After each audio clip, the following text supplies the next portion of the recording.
I'm a researcher at the New Zealand Initiative. We look at a range of topics that are important to New Zealanders, like housing, poverty, inequality in New Zealand.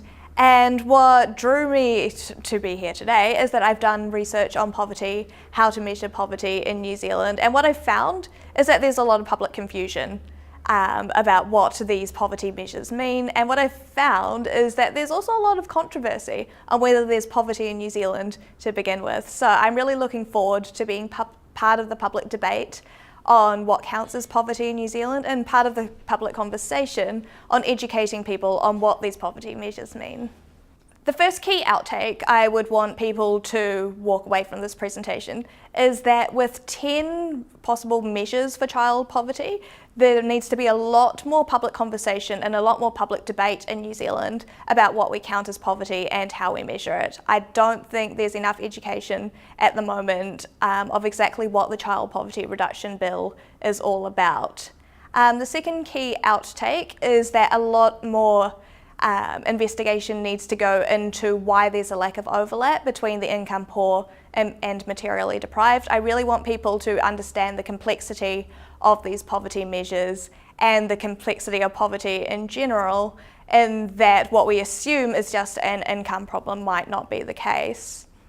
And then the third outtake is really considering what the role of government is in all of that. I mentioned the better public service targets as one example of really narrow targets and a narrow focus, looking at the way public services and the government improves people's lives. So I want more thought to be taken into when we've got these broad child poverty measures and targets that the Labour Party is using, what the role of government is going to be in all of this. So there are three main poverty measures that the Labour Party will be using in their Child Poverty Reduction Bill. The first are income measures, so they measure, they put the poverty line as a percentage of the median income. What they do is measure the inequality between households in 1 year or between households over time. So there are then material hardship measures, which look at how households are deprived. So it looks at very specific items, such as whether households are going without shoes or without heating or can't pay their bills. So those are the material hardship measures. And then there is a third measure, which is the overlap between the two. So households who are both income poor and materially deprived. And the most interesting thing is that there is actually a lack of overlap between the two measures. So there are some households who are materially deprived, and we can't necessarily say it's due to a lack of money or a lack of income. So that's definitely the most interesting measure to me, and I really look forward to understanding why that lack of overlap takes place.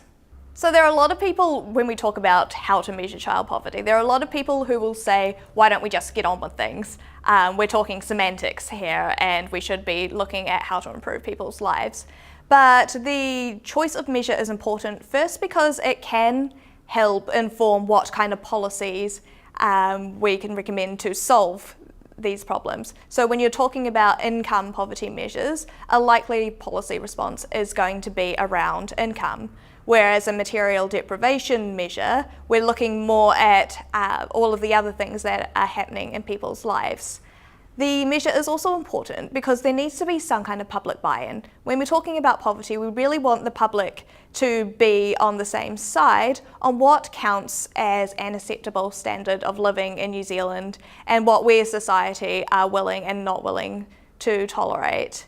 There also needs to be political buy-in, which means that both of the major political parties generally agree on what the social issues are in New Zealand, because one of the risks of picking controversial measures or measures that don't have that cross-party consensus is that they can be dumped with a change of government, and we don't want that, because what we want is consistency over time in measuring how people's lives improve or don't improve. The work of PSN is really important because we do need to keep getting feedback from people actually working on the ground and working with people. The risk with, I guess, the Child Poverty Reduction Bill and the Wellington bureaucracies in general is that they're not really tapping into what's actually happening in people's lives. So what I'd like there to be is to be more conversation between organisations like PSN and the government on whether these measures stack up, and to actually use some of their insights and qualitative information and knowledge to inform policies as well. You definitely need both. So you need these big quantitative surveys looking at child poverty measures, but we also need information about the information coming from PSN about what help people still need and how policies are really helping or not helping people in practice.